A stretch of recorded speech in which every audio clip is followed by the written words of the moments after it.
i-mention mo na yung kaibigan mong drawing. Nako, dapat panoorin niya tong road trip. Mga kamag-anak, tara, pag-usapan natin. Let's go! Alam mo, sumusobra ka na, kanina ka pa eh. O bakit? Ngayon na nga lang tayo nagkita-kita, hindi ba? Ito naman, para namang hindi tayo nag-mature lahat. Naaalala mo pa ba yung mga super close mong kaibigan? Tapos dumating yung time na bihira na lang kayong magkita, magkamustahan, mag-usap, and then suddenly nagkaroon ng reunion.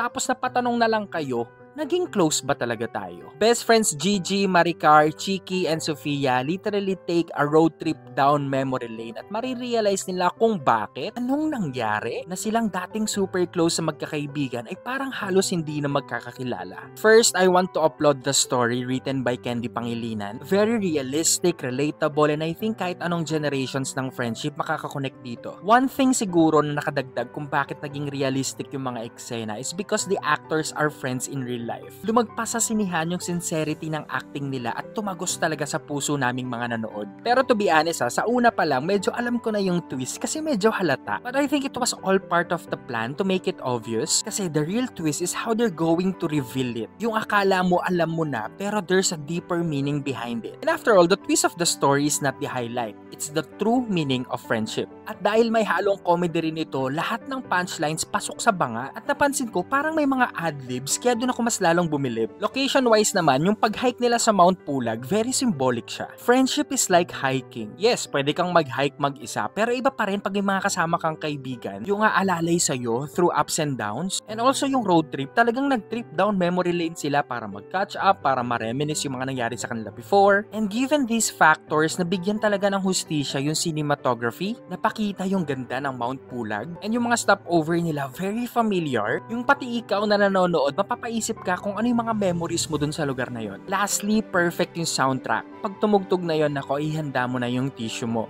Yes, mga kamag-anak, highly recommended panoorin tong road trip sa mga sinehan, especially with your friends. Siguro after nyo mapanood to, mahihiya na kayong maging drawing sa mga plano, sa mga lakad ng mga barkada nyo. And also another takeaway dito sa movie na to, na life is short. Live the life you've always wanted. So yun lang mga kamag-anak, road trip showing na to sa mga sinehan. Enjoy watching. Let's go!